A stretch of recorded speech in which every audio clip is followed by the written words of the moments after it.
Bueno, hola, muy buenos días, buenas tardes. En el momento que vayan a mirar este video, lo estamos haciendo en el marco de las 15ª Jornadas Internacionales y Nacionales de Historia, Arte y Política, desarrolladas en la Facultad de Arte de la UNICEN.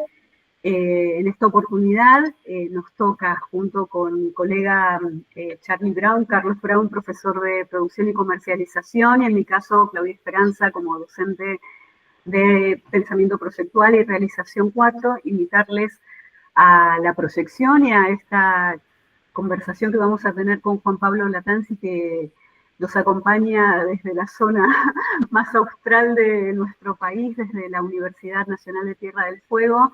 Es director de Semana Santa del 95 y también nos acompaña en la virtualidad nuestra compañera Eugenia Iturralde, desde las Facultades Sociales de Olavarría, también integrante del team del TEC, del Centro de Estudios de Teatro, Educación y Consumos Culturales, que somos asociados a estas jornadas que venimos desarrollando.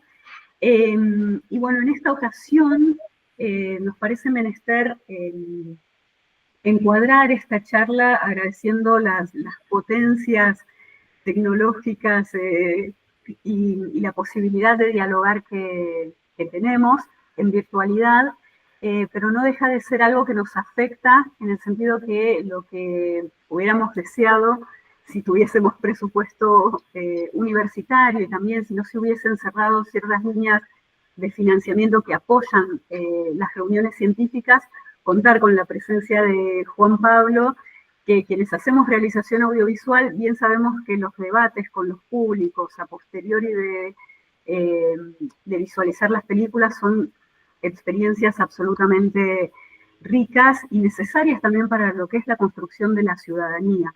Por lo tanto, Juan Pablo, agradecerte que te unas a este Meet y que de alguna manera estés paseando con nosotros por el centro sur de la provincia de Buenos Aires.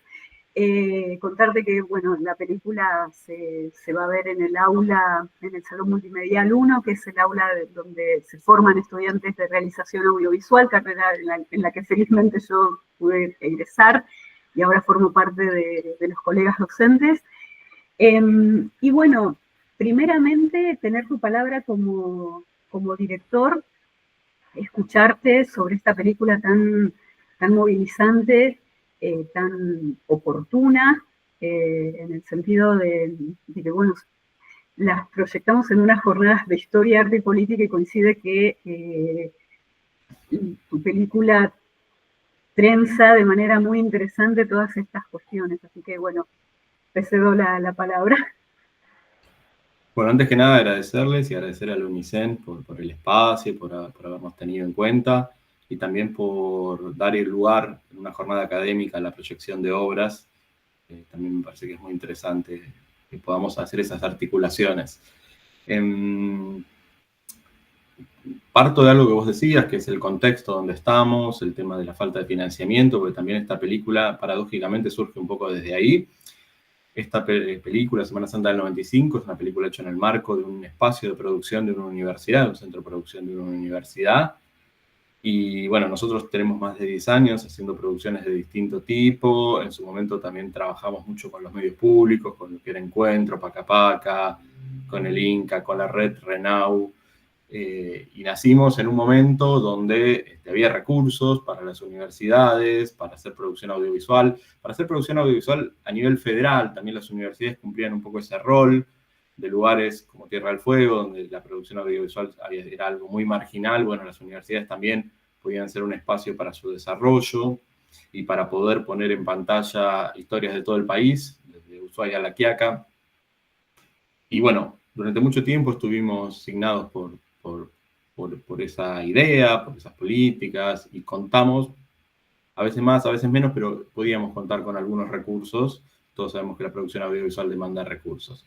Por supuesto que también tenemos un equipo de gente, todavía tenemos un equipamiento que más o menos nos sirve, y eso es una ventaja, por más que a veces uno no tenga liquidez, dinero en efectivo, digamos, para salir a hacer las cosas. Y esa fue un poco la situación en la que nos encontrábamos el año pasado. Y por otro lado, veíamos que este año se cumplían 30 años de los sucesos de Semana Santa. La idea de hacer algo sobre Semana Santa ya la teníamos hace tiempo en carpeta, pero bueno, no avanzábamos con eso. Y el año pasado entendimos que había que avanzar un poco. La efeméride de los 30 años era un poco la excusa, pero no era más que eso, que una excusa. Había dos cosas que veíamos. Uno, sabíamos nosotros que había un gran archivo disponible y que, bueno, con un poco de buena voluntad de la gente y la colaboración con la que hemos contado, podíamos acceder a ese archivo. Y pensábamos que ese archivo, más salía a buscar memoria oral, entrevistas, testimonios, con recursos tan mínimos como esos, podíamos hacer una pieza audiovisual. Cuando empezamos no sabíamos si iba a ser un cortometraje, un largometraje, qué forma iba a tener, arrancamos. Y bueno, fue tomando cuerpo, fue tomando forma, alguna plata mínima que nos dio la universidad para comprar algún archivo en Buenos Aires inédito, que bueno, si no lo pagábamos no se podía acceder, para acondicionar un poco un improvisado set de filmación, pero estoy hablando de recursos absolutamente mínimos, y con eso hicimos la película. Por otro lado, también nos movilizaba el contexto donde estábamos, eso lo discutimos en el equipo y dijimos, bueno, se viene un tiempo de ajuste, de represión, de desindustrialización, es el momento para contar esta historia, ¿no? Y esa fue una motivación muy fuerte para hacerla, más allá de los 30 años, sino también en el momento que estábamos viviendo. Lo veíamos en espejo, fuimos a hablar de lo que pasó hace 30 años atrás, pero también para hablar de lo que está pasando ahora. No digo que sea lo mismo, no digo que la historia se repite exactamente igual, pero sí que evidentemente había elementos que eran muy similares y lo que todo el mundo ve en la película. Entonces, bueno, también esa era una motivación fuerte para contar esta historia. Bueno, para empezar eso, ahora en todo caso los escucho a ustedes. Sí, por ahí algo que lo habíamos dialogado con Charlie, y en esto que por ahí son como los misterios que nos gusta saber del detrás de escena, de cómo se hizo. A mí me llama la atención que no hay testimonios de actuales cercanos a Víctor Choque. ¿Podés contarnos algo de eso? Mirá, ahí hay dos cosas. Una es lo que vos señalás y otra también una pregunta que a veces nos hacen de testimonios que faltarían. Lo de Víctor Choque era un obrero de la construcción que vino casi sin familia, lo que él tenía era su pareja, su mujer, no tuvo hijos, entonces muy difícil encontrar testimonios. Alguno que te dice, yo alguna vez lo vi, lo conocí, pero es muy difícil encontrar testimonios directos, porque también pasó muchos años de gente que lo haya tratado y su arraigo en la provincia era como bastante débil. Su pareja ya no vive más en la provincia, con lo cual toda esa parte, incluso la mujer, que era como lo más fuerte, que en un momento sí pensamos entrevistarla, entra por el archivo, ¿no? Todo lo que es Víctor Choque entra por el archivo. Se sabe poco de él, la verdad es que se sabe poco de él. Incluso hay distintas versiones sobre lo que fue la muerte, más o menos es lo que se cuenta en la película, pero teníamos como distintas versiones. Algunos decían, bueno, que fue que es lo que quedó en la película, que fue y que lo que nosotros reconstruimos como versión más verosímil, que él acompaña una movilización en un lugar más marginal de su gremio, estaba trabajando en el aeropuerto, el que me dice, vamos a movilizarnos, se movilizan, él se queda al costado para no meterse en líos y tiene tan mala suerte que le cae la bala perdida. Esa es la versión más fiel. Hay otros que dicen que pasaba caminando por la esquina y justo se paró a mirar y le cayó la bala, y que no tenía nada que ver con ninguna movilización ni nada. Pero bueno, digo, hay como distintas versiones.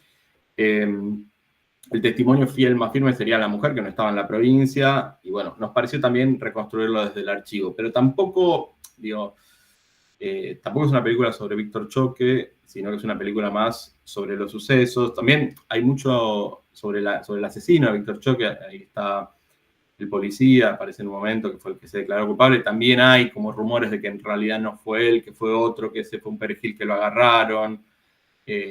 Pero más allá de que la justicia dijo que fue él y aparentemente tiene pruebas de que fue él, pero más allá de los rumores de pueblo, a nosotros no nos parecía tan interesante entrar si la bala disparó uno, disparó un sistema que lo mató, más allá de que podía haber sido un policía, podía haber sido otro, no era tan importante eso en sí. Y después lo que también nos señalaban es que no hay testimonios del lado del gobierno, de lo que era el gobierno en ese momento, el gobernador Estavillo o funcionarios, Y eso también fue una decisión que pensamos bastante. Y a mí lo que me convenció de no hacerlo, o sea, que la voz de esa gente esté a través del archivo, pero no en el presente, fue que leí alguna entrevista que le hacían al ex gobernador Estavillo, donde le preguntaban sobre el tema, y lo único que hacía era victimizarse y no hacerse cargo de nada. Y la verdad que me parecía que no aportaba mucho tener ese testimonio, que tampoco era un show lo que queríamos hacer de pimponear con él o algo así. Entonces decidimos que todas esas voces entren a través del archivo y queden en la época. Y sí ir a buscar a los trabajadores, que era como el testimonio que más nos interesaba. Genial. Antes de pasar la palabra a colegas, bueno, otra pregunta que también me parece fundamental, la recepción ahí en Tierra del Fuego, cómo, con su estreno, con el recorrido que está teniendo también la película, que me parece más que interesante, cómo les fue con eso. Bueno, eso fue muy lindo. La película, digamos, también hacer una película tan independiente empezó a circular por medios muy alternativos. Nosotros organizamos un par de proyecciones, pero después fue como apropiándose y nos la empezaron a pedir. Nos la pidieron desde colegios, centros culturales, instituciones del sistema científico que nos las piden, festivales, bueno, tanto dentro de la provincia y también, bueno, en otros lugares de la Patagonia, pero, digamos, ha habido como algo así más, como una especie de circulación, distribución muy artesanal y donde también la gente la fue pidiendo. Y las proyecciones, la verdad que han sido muy hermosas porque se genera un clima de mucha emoción en la gente. Digo, no sé, también nos ha pasado no solo cuando la pasamos con la gente, por supuesto con los trabajadores que habían vivido los sucesos, que se sienten muy, muy interpelados, muy afectados, pero también nos pasó, no sé, proyectarla en Río Grande y que haya trabajadores actuales, industriales, y que también se emocionaban mucho cuando lo veían. Yo creo que además de los sucesos también cuenta cosas que a los que vivimos en Tierra del Fuego, a los que vinimos a vivir a Tierra del Fuego nos interpelan, como el tema de la migración, el tema de venir a buscar un trabajo, una vida mejor y cómo se construyó este lugar a partir de eso, ¿no? Cómo se construyó casi de la nada.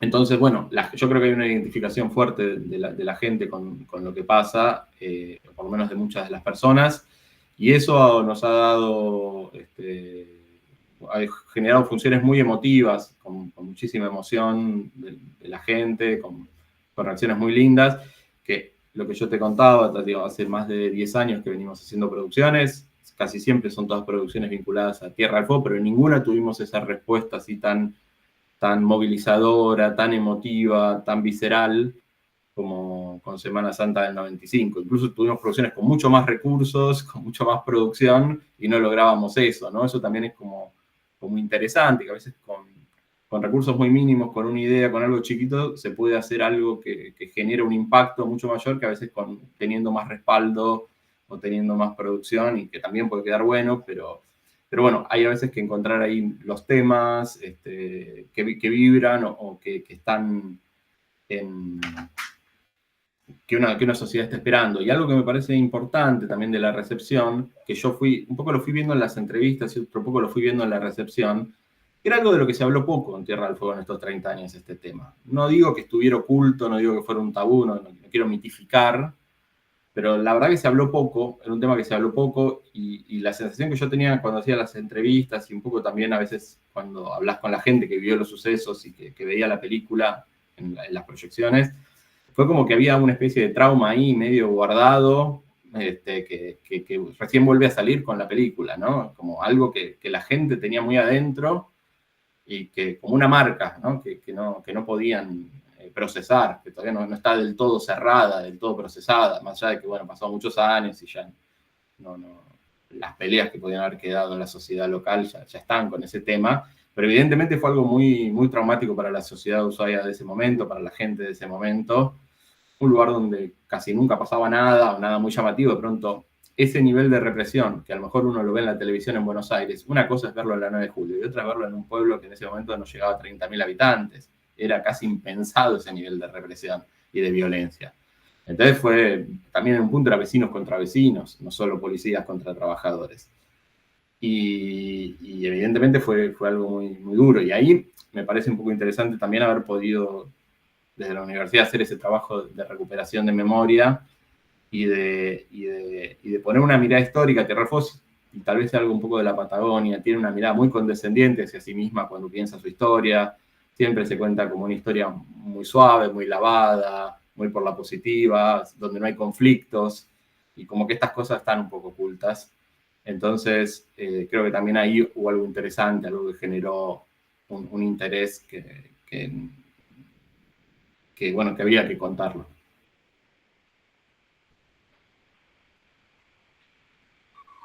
Juan Pablo, yo vi con mucha atención tu película, me parece hermosísima, te quería decir eso primero, y me parece que justamente lo acabas de decir, pero ubicaste un tema que tiene, si bien pasó hace 30 años, es de una actualidad absoluta.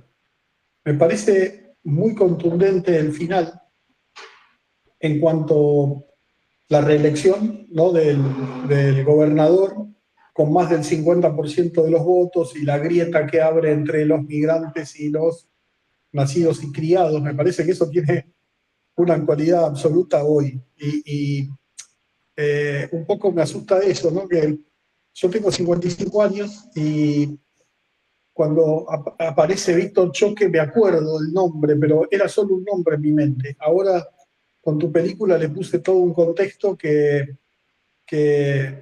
me lo trajo a la memoria, ¿no?, este momento. Pero bueno, tratando de formularte una pregunta, te quería decir, ¿qué es de la actualidad de ese ex gobernador? Porque me gusta esto de ver a todos los trabajadores hoy. Uno tiene un programa de radio, el otro milita, otra es diputada, el otro maneja un taxi. Digo, la otra parte, ¿no? El gobernador. ¿Qué pasó con ese? Bueno, eso no hubiera estado mal contarlo. Bueno, el gobernador fue premiado como corresponde. Cuando terminó tuvo una especie de cargo vitalicio en un organismo que se llama CFI, que es un organismo que financia las provincias en Buenos Aires, seguramente con un sueldo muy, muy interesante.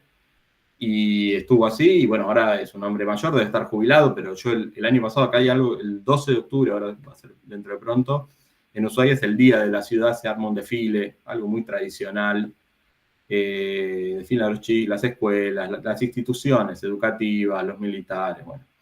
Y en ese desfile estaba el intendente, estaba diputados, funcionarios políticos, y estaba invitado el ex gobernador ahí subido al palco, incluso siendo de signo político muy diferente y con ideas previsiblemente muy diferentes al intendente o a los diputados que estaba, pero nadie le llamaba, nadie le resultaba extraño que estuviera ahí, era como un invitado más.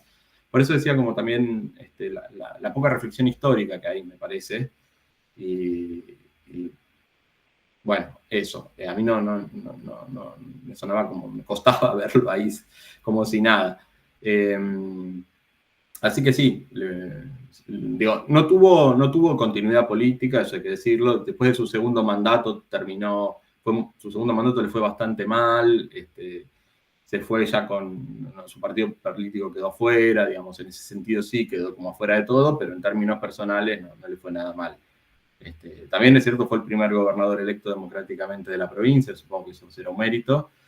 Y bueno, y también representaba esos intereses, ¿no?, de esa sociedad más tradicional, de esa burguesía local de alguna manera, que tenía un arraigo, que bueno, sigue presente de una manera o de otra, sigue muy presente.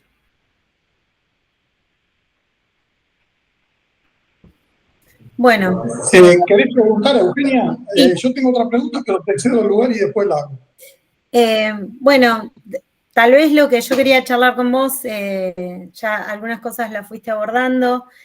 Yo quería primero saber si hay archivos locales, porque eso también es muy importante, porque generalmente tenemos medios que emiten desde Capital Federal y lo hacen con un alcance nacional, y esos archivos a los que podemos acceder hoy tienen una mirada completamente sesgada, por eso tal vez estas producciones que emergen de los medios públicos con una mirada histórica y por eso me interesaba hablar del rol de las universidades nacionales y por qué tenemos que seguir defendiendo no solo en la universidad, en el ámbito de lo que tiene que ver con la docencia, o como una carrera nada más, sino con toda esta red de medios públicos que se ha creado, un poco a raíz después del debate por la Ley de Servicios de Comunicación Audiovisual y algunas líneas de políticas públicas que financiaron este equipamiento inicial y que bueno, que aún hoy nos permite sostenernos, ¿no? Pero me resultó muy impactante ese zócalo que dice nuevo choque en Ushuaia entre trabajadores y policía, ¿no? Me suena un poco a la crisis causó 2 nuevas muertes de la tapa de Clarín, y que la historia oficial se escriba desde esos discursos, ¿no? Y que no, que por ahí no podamos recuperar estos hechos desde una mirada local. Eso por un lado, si hay archivos locales que a ustedes los iluminaron de algún modo, o si seguimos con esta falta de federalismo o este centralismo geográfico en la producción en capital. Y por otro lado, señalar que tal vez, qué bueno que esta recepción haya sido positiva, porque primero que es conmovedor la obra que has hecho, y ver que a pocas semanas gana las elecciones el gobernador es desolador. Entonces, bueno, que estos trabajadores y estas trabajadoras hoy puedan tener una recepción desde otro lugar, me parece también un poco reivindicativa de esa lucha del año 95, ¿no? Está bueno eso que decís, ¿no? La verdad no lo había pensado así, pero es súper interesante. El tema de archivos, a ver, es difícil como en todo el país. Acá el Canal 11 de Ushuaia tiene archivos, tiene un área de archivo, que hay una persona que trabaja creo que bien y con muy buena voluntad. Después, bueno, no tienen ni los medios ni los recursos, y también se han borrado muchísimas cosas, porque en una época los tapes de archivo los volvían a usar para grabar por falta de medios, entonces se borraba todo, como pasó en muchos lugares. Pero bueno, ahí algunos archivos nos los dio el canal, y luego el trabajo de archivo fue más ir como indagando quién tenía, había gente que tenía, que los guardaba, porque desde archivo de radio hasta archivo de imagen. Después sí, fuimos a visitar archivos gráficos, al final no quedó eso, pero había archivos gráficos de diarios locales. Hay un archivo fotográfico, que alguna foto también tomamos de ahí, en lo que es el Museo del Fin del Mundo, que es del Estado provincial. Pero no hay un archivo sistemático de audiovisual que tenga eso, por supuesto que no. La mayor parte de los archivos que tenemos son castería donaciones de personas que por algún extraño motivo guardaban esto, y que gracias a ellos, la verdad que más allá de la calidad, de las condiciones, que lo hicieron como pudieron, pero más allá de eso. Y también gente que de pronto indagando llegábamos o se enteraba y decía, tengo un VHS, bueno, había que ver cómo un VHS había que ir a Buenos Aires a digitalizarlo, porque acá tampoco había, entre 3.000 kilómetros para digitalizar un VHS, bueno, pero cuando alguien viajaba lo hacíamos, y después ahí apareció, creo que la entrevista al policía que disparó a Choque, si mal no recuerdo. No, eso salió de otro lado. Bueno, pero había algún testimonio ahí que era también importante que apareció. Entonces, eso, como que cosas que iban apareciendo más de boca en boca, y que también fue súper interesante hacer ese trabajo de reconstrucción. Pero sí, fue un poco así, y algunos que otros archivos que compramos a Diquiara, que es un archivista de Buenos Aires, que encontramos como algunas joyas perdidas, no tanto de lo del 95, sino más de los antecedentes. También eso, encontramos archivos de Ushuaia antigua, gente que grababa en Super 8, que nos los compartió. O sea, contamos con muchísima colaboración de la gente, porque si hubiéramos tenido que pagar eso hubiera sido imposible hacerlo, es la verdad. Y bueno, hubo por suerte mucha colaboración, solidaridad, buena onda de las personas para compartirnos su archivo, pero fue un trabajo muy artesanal, el de búsqueda de archivo, y el de búsqueda de testimonios en parte también. Sí, agarrándome de esto último, me parece que el material de archivo que tiene la película es extraordinario, es un punto sobresaliente y de un valor incalculable. Si bien un poco lo dijiste, Juan Pablo, y yo también lo pienso, que se trata de una película de bajo presupuesto, pero con una gran idea, potentísima. me parece que si tuvieras que pagar todo ese archivo, ya dejaría de ser de bajo presupuesto. Pero aparte me parece que le entrega una calidad estética, porque muchos de estos archivos tienen justamente eso, ¿no? El sello de la época, desde el Super 8, esos planos de gaviotas o de la Ushuaia antigua, hasta lo de VHS y reporte periodístico. Hace que sea un combo muy lindo, muy potente. Bueno, nada, quería preguntarte un poco si siempre tus trabajos están en el marco del bajo presupuesto o no. Te lo digo porque yo soy un defensor del bajo presupuesto y por ahí pedirte una reflexión, a ver si coincidimos. Yo considero que el bajo presupuesto no es sinónimo de clase B o de un cine postergado, sino es una gran oportunidad de contar esas historias con esta potencia. Yo creo que tu película es un ejemplo de eso. Sí, a ver, las cosas que hice, tanto como director como productor, he tenido a veces un poquito más, a veces un poquito menos, pero siempre poco. O sea, entre poco y escaso uno se maneja en ese rango, ¿no? Entonces, medio que un poco ser un director de cine en Ushuaia es trabajar con poco presupuesto. Eso es así. A veces puedes tener mejores condiciones, un poco menos, pero digo, no va a sobrar nunca. Y creo que es un poco hacer cine en Argentina, también es un poco así. Con lo cual, bueno, hay que agudizar el ingenio, hay que pensar bien eso, las cosas, lo que se puede hacer, y hacer de la debilidad una condición, ¿no? Como un poco uno tiene que inventarse los sistemas de producción posibles y alternativos en el esquema. Hoy, obviamente, estamos también en un contexto hiper difícil, entonces fue como una pequeña hazaña también poder hacer una película en un momento que el Inca está cerrado, que está todo muy, muy paralizado. Pero yo creo que es un poco el signo de hacer un cine periférico, digamos, ¿no? Lo digo también en Argentina en general, más allá de algunas producciones que pueden contar con más presupuesto. Me encantaría tener mucho más presupuesto, pero digo, no es algo que me parezca natural o no es algo que esté esperando que me llegue mañana. Entonces, sí, yo creo que la limitación también abre posibilidades y también nos permite discutir, lo que siempre ha pasado en la historia del cine, discutir otros modelos de representación posibles, ¿no? Y no solo los que son más normativos o hegemónicos. Entonces hay películas que están llenas de plata y no valen nada. Entonces, vaya el éxito o no comercial que puedan tener, también nos abre la posibilidad, y creo que hoy más que nunca tenemos que pensar eso. También la tecnología nos facilita algunas cosas, entonces pensar otros modelos de representación posibles.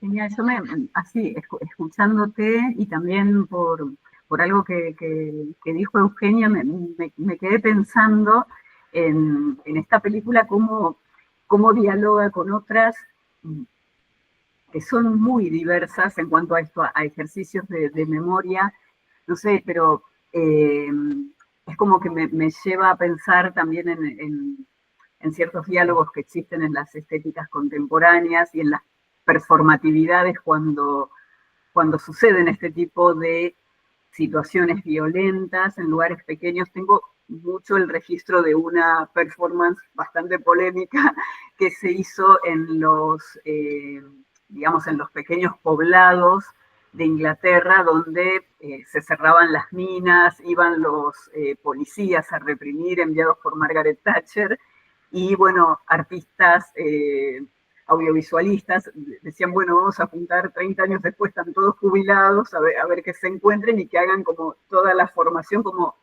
esta cosa muy parecida a Lola Arias con Teatro de Guerra o con el biodrama que tiene esto, que digo, es polémico porque es de pronto poner a víctimas y victimarios en la igualdad de somos todos vecinos, estamos todos, o sea, porque también fallece Víctor Choque, pero como vos bien decís, o sea, son todos sobrevivientes de todo eso. ¿Cómo se recupera un tejido social después de piedras, después de balas, con el desempleo, con una desesperanza, con un clima frío?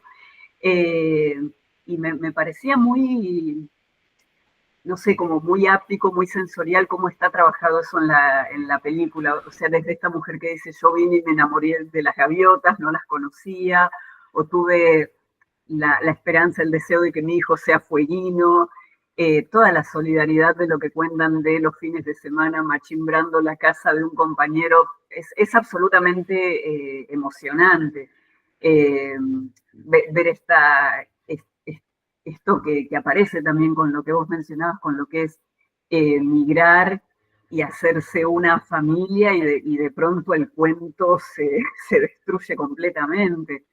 Y lo interesante que es volver a revisar eso, o sea, cómo nos podemos romper, pero al mismo tiempo cómo también tenemos la capacidad de volver a pensarnos y volver a constituirnos como sujetos más amorosos, más afectivos. No sé si lo pensaste en algún momento o si tenías algunas referencias audiovisuales o performativas o musicales que un poco hacen esos ejercicios de memoria. Sí, yo tenía una lejana referencia que hace muchos años Canal Encuentro había hecho un programa que trabajaba creo que eran con los archivos del programa El Otro Lado de Polosecchi y buscaba a sus protagonistas 20 años después. Entonces tenía esa referencia como de ir a buscar, tratar de encontrar a quién había estado en los archivos. Algunos busqué y no sé, supongo que estaban muertos, ya no los pude encontrar, que me hubiera gustado tenerlos. Y bueno, y otros sí aparecieron, ¿no? Estaban más accesibles de alguna manera. Pero sí, eso, digamos, como referencia. Y después, bueno, sí, también me interesó como cerrar un poco con el presente y ver que de alguna manera sobrevivieron, que de alguna manera se reconstruyeron estas personas. Por supuesto, debe haber otras que se fueron a su provincia y nunca más volvieron, no sé qué habrá sido. Pero bueno, de alguna manera haber sobrevivido, haberse rehecho de un lado o de otro también es una pequeña victoria de ellos, me parece, ¿no? Bien, no sé, colega, si alguien quiere preguntar o decir algo más, o por ahí, Juan Pablo, si hay algo que no te preguntamos, si vos tenés ganas de compartir. No, después en todo caso me interesa saber también cómo se ven otras latitudes, cómo la recibe un público que aparte va a ser tan formado como el de las jornadas. Después si quieren me cuentan. La verdad que me pone muy contento poder estar en las jornadas de la UNICEN. En alguna oportunidad prometo ir por allá a visitarlas y a conocerlas. Hace unos cuantos años estuve en la UNICEN, también en unas jornadas, tengo un lindo recuerdo, me gusta mucho Tandil. Así que bueno, no, eso de mi parte agradecerles. Yo por último, Juan Pablo, preguntarte un poco por la actualidad, ¿no? Porque todo esto que pasó hace 30 años tiene un pie en la actualidad, o por lo menos nos vuelven a llegar noticias a Buenos Aires sobre la actualidad de las empresas que montan tecnología en la Patagonia, precisamente en Tierra del Fuego. Bueno, lo que pasó, eso me olvidé de contarlo, pasó una cosa que parecía que la habíamos hecho a propósito. Nosotros el primer estreno lo hacíamos en la propia universidad. Tuvimos como dos funciones, la primera para las personas que habían participado y la segunda abierta al público en general. Esa semana que hacíamos la función, 3-4 días antes, sale el decreto que cambia el régimen de importaciones. O sea que coincide el estreno de la película parecía que lo habíamos hecho a propósito, con el cambio que, bueno, puso en alerta de vuelta a toda la industria fueguina. Fue como justo la semana que estrenábamos la película, unos pocos días después. Y las primeras funciones estaban muy atravesadas por ese clima, lo cual también le daba un sentido mucho más emotivo. Sobre todo cuando fuimos a presentarla a Río Grande, que es la ciudad que tiene más fuerza el tema industrial. La situación actual, yo no estoy en el día a día, pero lo que sé es que hubo una especie de impasse hasta fin de año, y ahí como que está todo muy atado con alambre. De hecho, creo que algunas de las empresas ya empezaron como a desarmar algunas líneas de producción, lo que tiene que ver con celulares y demás. Y realmente es una situación muy delicada. La provincia está muy mal. Se ve, o sea, todo el país está mal, pero digamos, yo vine a vivir acá en 2013. Ese año la provincia volaba, los sueldos estaban altísimos, había una tasa de récord de empleo en las fábricas, creo que se llevó a 16.000 puestos de trabajo. Veías los shopping, los supermercados, los changuitos llenos, no veías signos de miseria de ninguna índole. Hoy vas por Ushuaia con el frío, bueno, hoy es un día por suerte lindo, algo parecido a una primavera fueguina, pero de andar por 10 grados la temperatura, pero acá en general es entre 0 y 5, y así vas por la calle y ves en cada esquina una persona con un chulengo, que es como una parrillita, vendiendo choripanes, ves gente vendiendo cosas parada en una esquina bajo la nieve, ves a la salida del supermercado que venden pan casero. Bueno, son de hace 10 años acá se perdieron 10.000 puestos de trabajo en las fábricas. Es esa gente, se me ocurre, buena parte de esa gente. Y todavía quedan 6.000, 7.000, que bueno, son los que movilizan buena parte, pero digamos ya hubo una pérdida enorme. Y esa precariedad se ve en todos lados, sumado que el turismo también está complicado, que es la otra fuente de ingreso importante, el empleo público y los salarios públicos están para abajo. O sea, es una provincia que está súper afectada en este momento por la situación económica, mucho más que otras provincias. Insisto, se ve eso en el día a día, se ve, Ushuaia, por suerte, sigue siendo una ciudad muy segura, muy tranquila, pero también empiezan a pasar cosas que antes no pasaban. Y todo eso, ese clima de descomposición social se ve.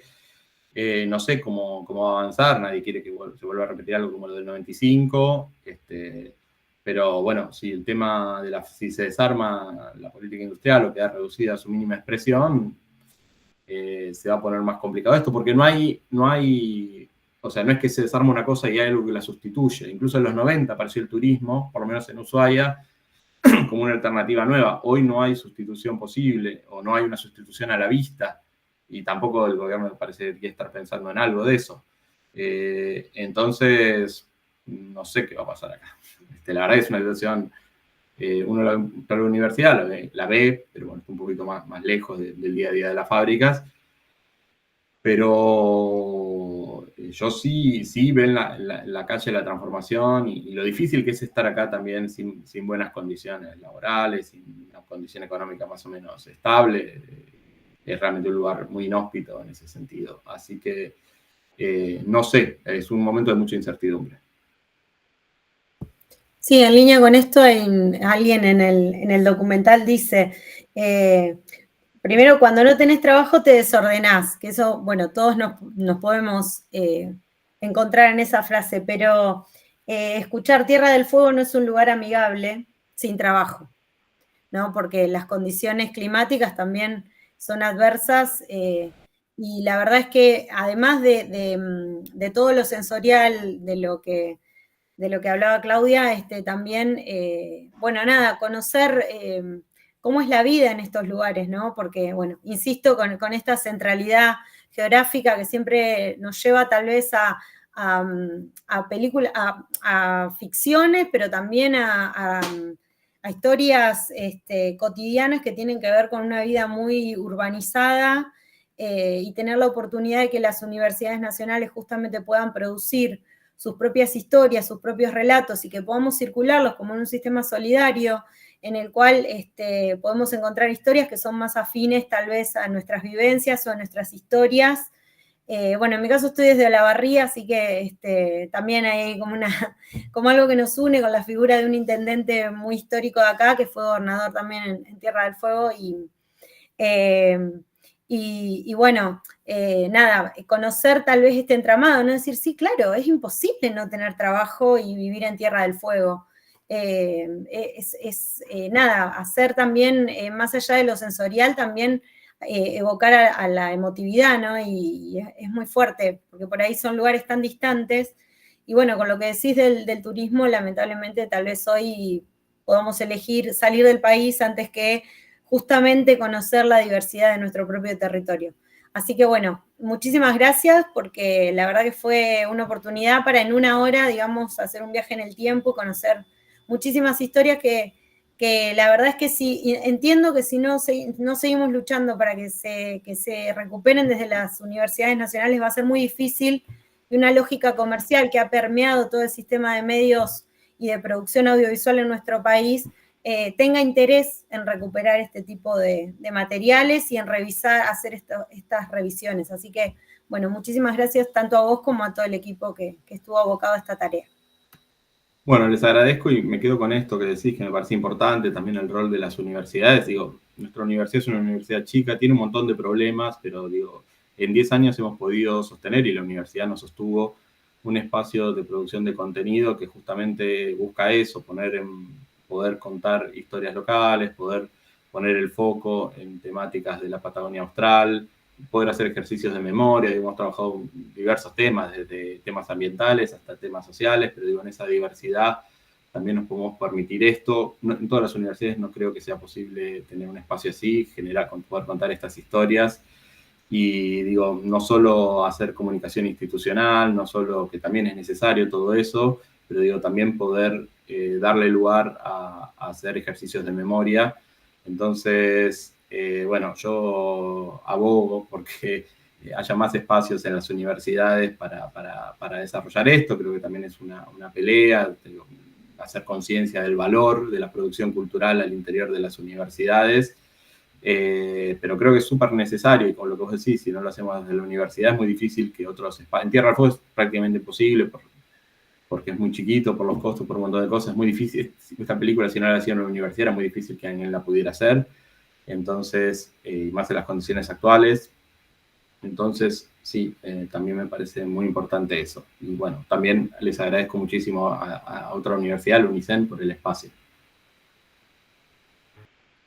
Bueno, me uno a los agradecimientos, primeramente para vos, Juan Pablo, y quisiera que los traslades también para todo tu equipo. Tengo un recuerdo de Mila, para que Charlie está con el ahí está. No, quería mencionar que, bueno, tengo un recuerdo muy lindo también de Ludmila, que está en el equipo realizador. Ya también pudimos generar también otros links con ella, conversando también sobre lo que fue la implementación del cupo laboral travesti trans en la Universidad de Tierra del Fuego, y un contenido seriado que ustedes habían hecho también, muy, muy valioso.